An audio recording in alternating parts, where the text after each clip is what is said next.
Halo teman-teman semua, ketemu lagi di video materi mata kuliah perancangan tugas akhir untuk Prodi Ilmu Politik Universitas Bagri.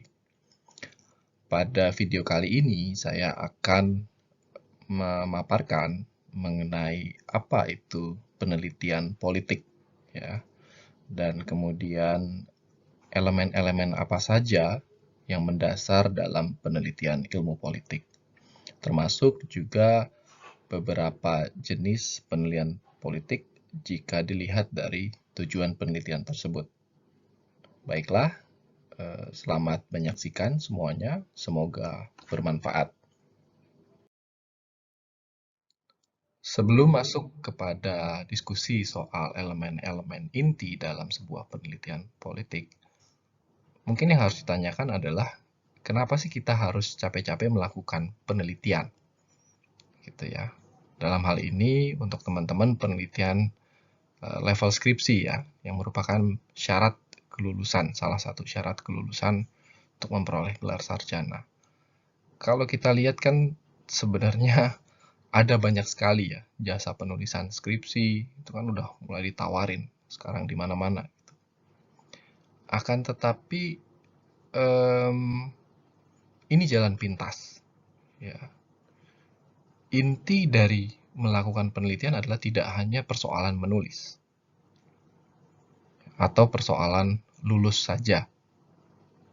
Tapi inti dari penulisan atau penelitian skripsi adalah melatih kita untuk mampu berpikir secara logis. Satu, itu.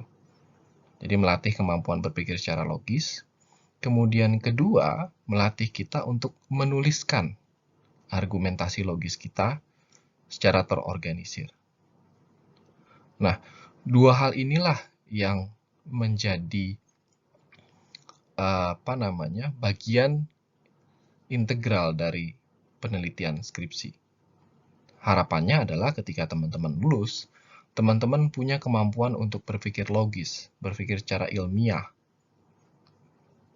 dan juga kemampuan untuk menuangkan dalam bentuk tulisan atau mempresentasikannya kepada orang lain dengan bahasa yang mudah, bahasa yang lugas. Jadi penulisan atau penelitian skripsi itu manfaatnya lebih besar daripada sekedar lulus dan mendapatkan gelar sarjana. Nah, pertanyaan berikutnya adalah apa sih yang kita teliti dalam penelitian ilmu politik? Gitu ya. Sama seperti ilmu sosial lainnya, puzzle utama dalam studi ilmu politik adalah perilaku manusia. Jadi itu yang mau kita jelaskan. Nah, dalam ilmu politik,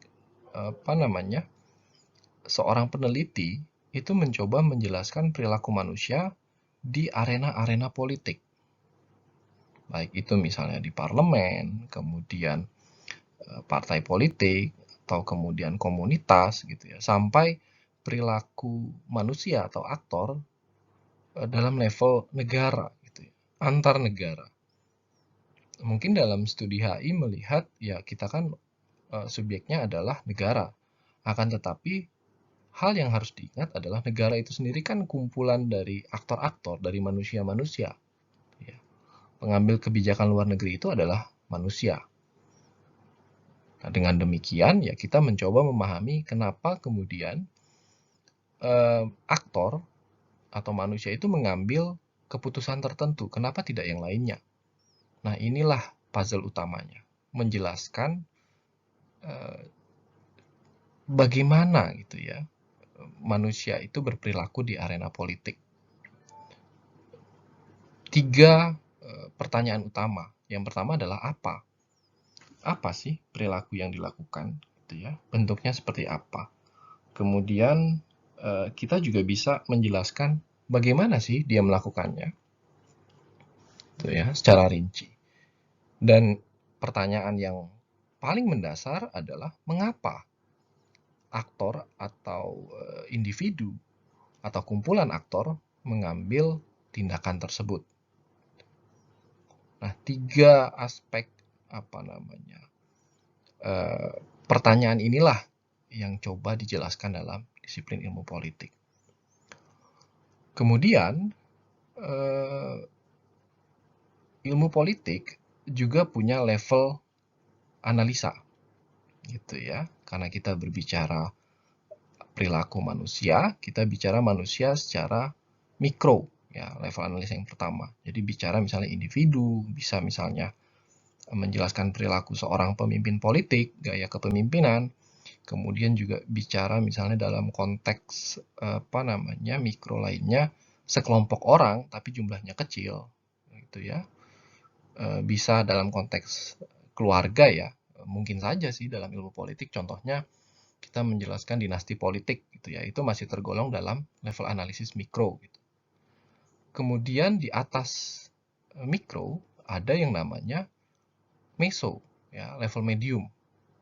Nah, di level medium ini kita bicara kumpulan aktor yang jumlahnya sedikit lebih banyak.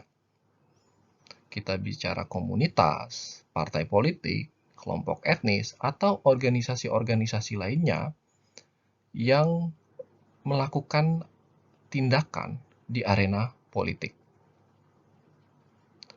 Dari meso, kita bisa menggunakan level analisis yang makro, lebih besar. Nah, di sini kita bicara misalnya konteks negara, perilaku negara, perilaku sekumpulan individu yang mewakili perilaku sebuah negara. Dan hubungannya atau interaksinya dengan negara lain. Nah, konteks makro ini berbicara ruang lingkup yang lebih besar dalam perilaku aktor atau manusia di arena politik.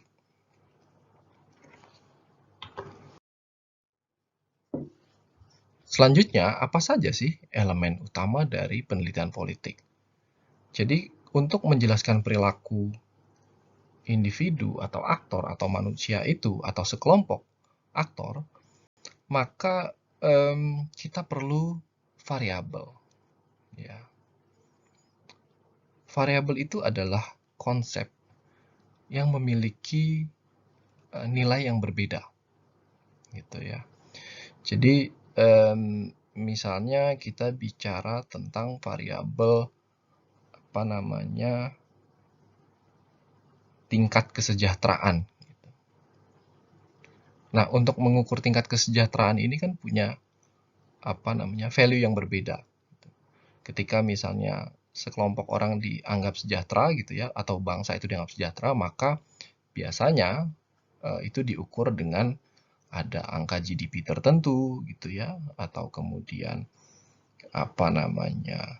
rasio Gini atau ketimpangan gitu. Nah, ini kan tentu nilainya berbeda-beda sehingga kita bisa mengukur tingkat kesejahteraan itu hasilnya pun berbeda-beda sesuai dengan indikator yang digunakan.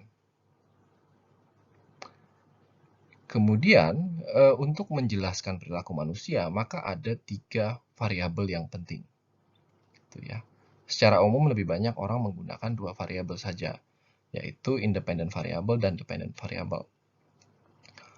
Independent variable itu berbicara tentang variabel yang menjelaskan atau berfungsi sebagai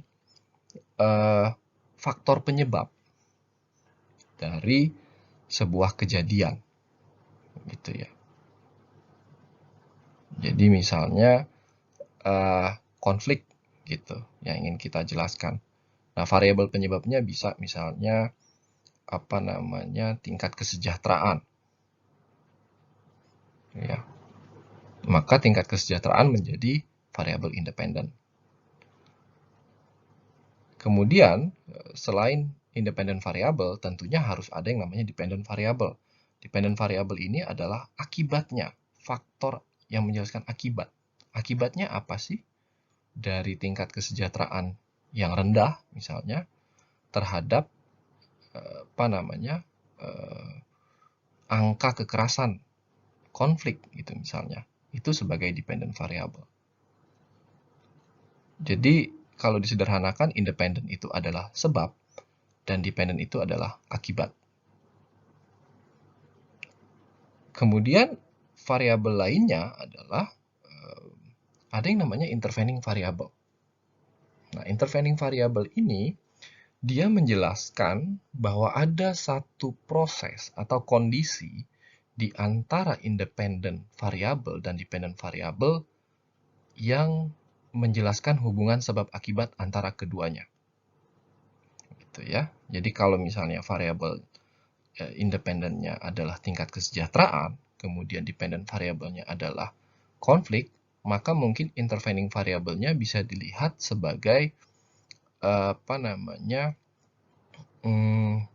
kondisi yang memungkinkan untuk terjadinya konflik dengan kekerasan.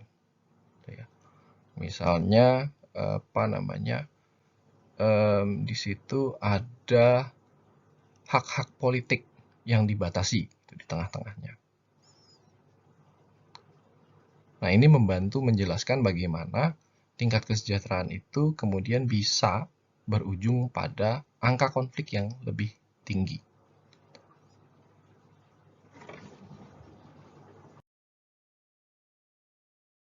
Bagaimana sih caranya independent variable, kemudian dependent variable, dan intervening variable bekerja? Ya, di sini kita coba jelaskan dengan contoh yang sederhana. Ya, pertanyaan besarnya kalau di sini pasti teman-teman semua tahu ya, bagaimana sih tanaman itu bisa tumbuh dan berkembang dengan baik. Nah, kalau kita lihat faktor yang mempengaruhi bagaimana tanaman itu bisa tumbuh dan berkembang dengan baik kan, satu, ada sinar matahari yang cukup.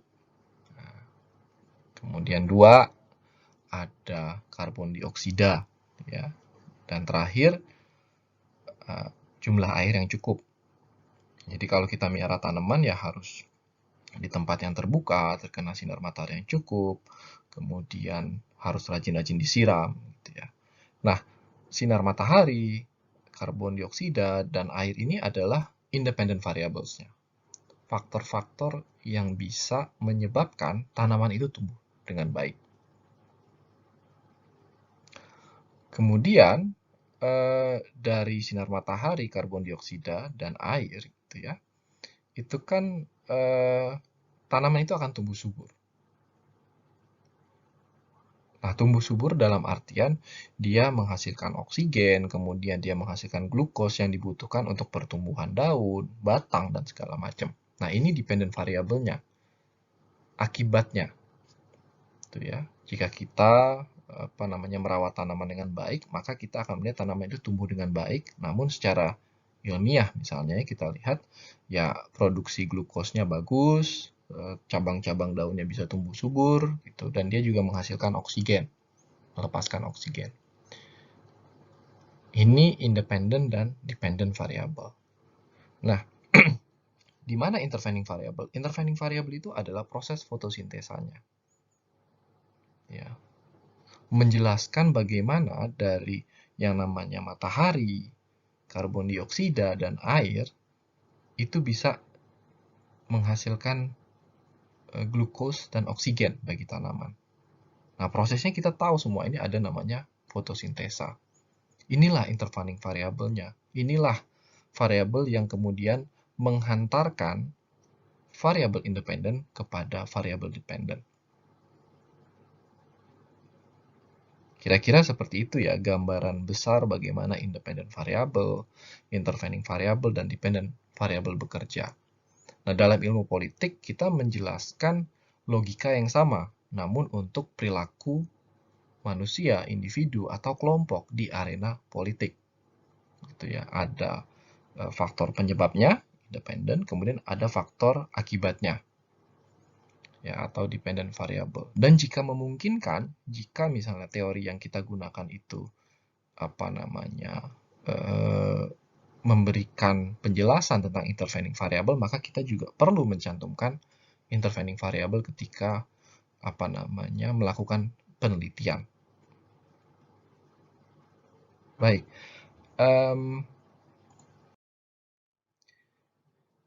saya sempat bahas soal teori ya di slide soal penjelasan variabel tadi. Nah, kalau kita berbicara teori, maka kita harus mendiskusikan dulu bahwa teori itu terdiri dari hipotesa.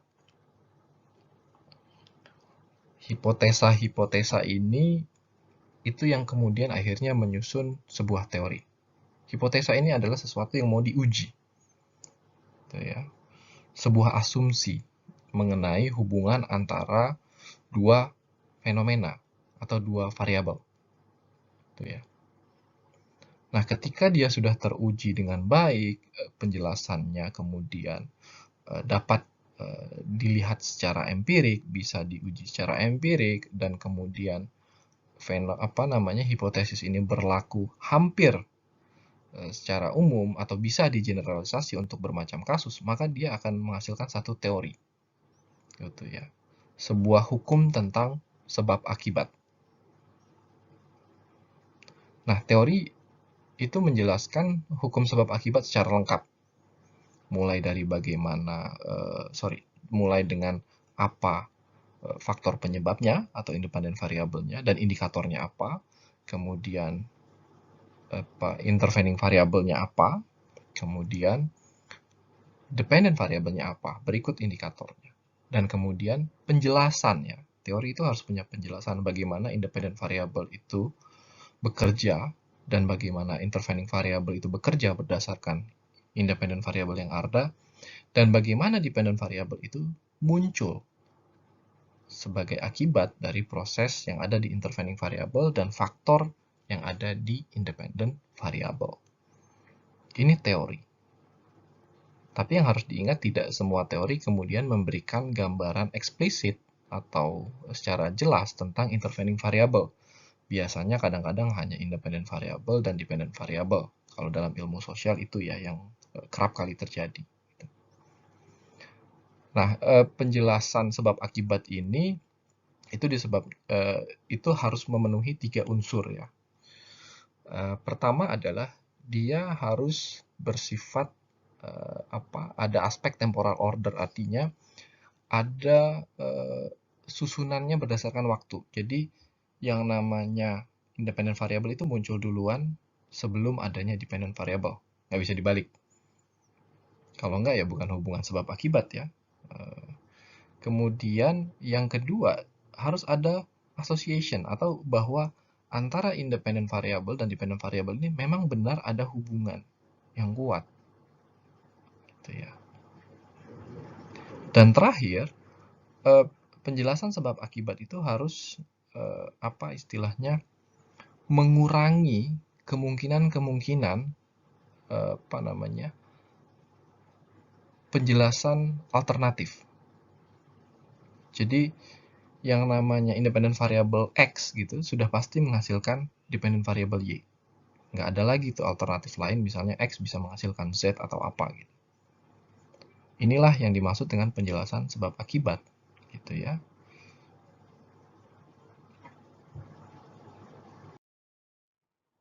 Setelah memahami apa itu elemen-elemen dalam penelitian ilmu sosial dan ilmu politik ya, khususnya tadi sudah saya jelaskan, maka berikutnya adalah kita juga harus paham penelitian kita ini tujuannya apa.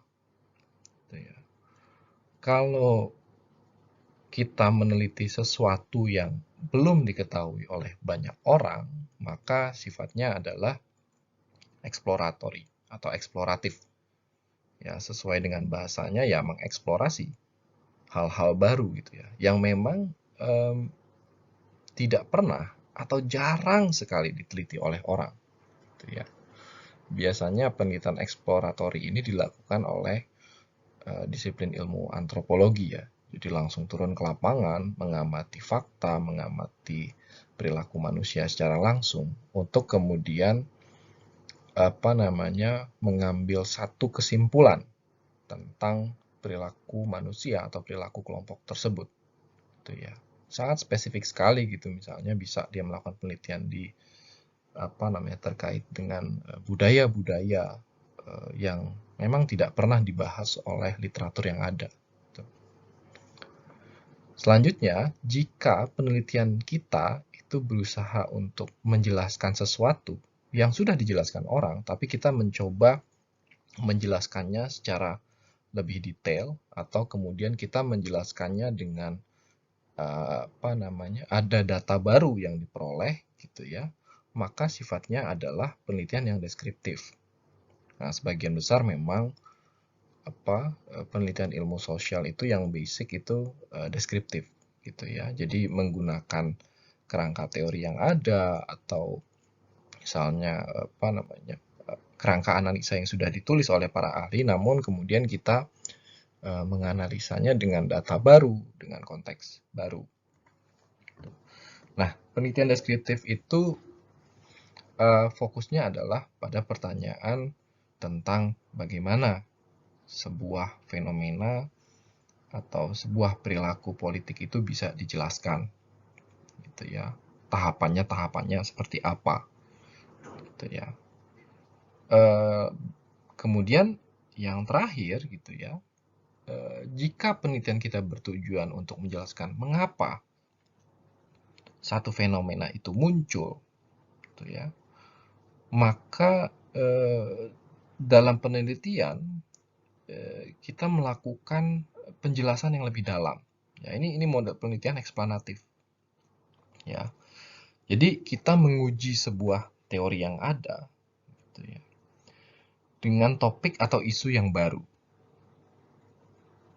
Nah, ketika menguji, gitu ya, maka biasanya menguji teori, maka biasanya implikasinya adalah kita mengembangkan teori tersebut, atau misalnya kita bisa mengkonstruksikan satu kerangka analisa yang baru terkait dengan teori tersebut. Misalnya teori tersebut memiliki kelemahan gitu ya. Nah, dari apa yang kita teliti itu kita bisa memberikan masukan atau memodifikasi kerangka tersebut. Gitu. Penelitian eksplanatif itu berkaitan erat dengan pertanyaan why, mengapa, mengapa terjadi hal itu, mengapa kemudian negara-negara itu pergi atau misalnya negara-negara itu terlibat dalam konflik perang gitu. Atau kemudian mengapa misalnya negara-negara demokrasi itu jarang berperang satu sama lain gitu.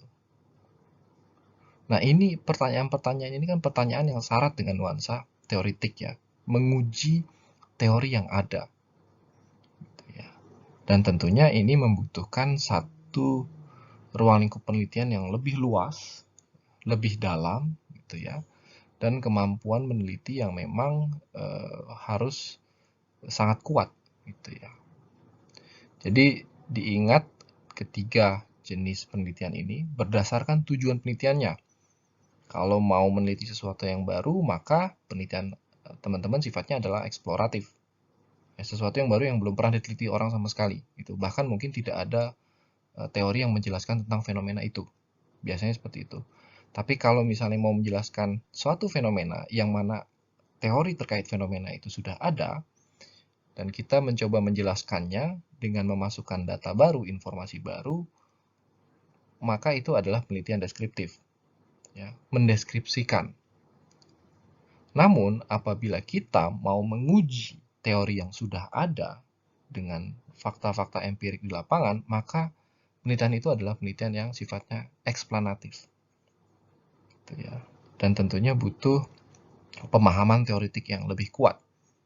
Gitu ya. Paradigma penelitian yang sangat-sangat luas. Kira-kira seperti itu. Biasanya untuk penelitian skripsi itu ya untuk ilmu politik ya, sebagian besar memang mengambil kepada deskriptif. Walaupun ada beberapa penelitian yang misalnya lebih didorong ke arah eksplanatif. Tapi kalau skripsi rasanya untuk deskriptif saja itu sudah cukup untuk level sarjana gitu ya. Artinya memahami bagaimana kita bisa menerapkan cara berpikir logis berdasarkan kerangka teori yang ada dalam melakukan penelitian secara empirik gitu ya. Itu batas istilahnya minimum yang diinginkan dari seorang lulusan sarjana. Demikianlah materi tentang memahami penelitian ilmu politik gitu ya. Jadi yang teman-teman harus ingat bahwa pemahaman tentang elemen tadi seperti variabel independen dan dependent serta intervening itu adalah satu keharusan. Kenapa? Karena pemahaman tentang bagaimana variabel ini bekerja dalam penelitian itu sesungguhnya mendorong kita untuk memiliki kemampuan berpikir logis ya ketika menganalisa satu fenomena politik ya, lebih terstruktur. Kemudian yang kedua, teman-teman juga harus memastikan jenis penelitiannya apa gitu ya, apakah teman-teman eksploratif, deskriptif, atau kemudian juga mencoba untuk lebih jauh kepada eksplanatif. Oke, dengan demikian video ini saya akhiri materi ini. Semoga bermanfaat untuk teman-teman semua dan tetap semangat dalam mengerjakan skripsinya. Kita ketemu lagi di video materi berikutnya ya. Terima kasih.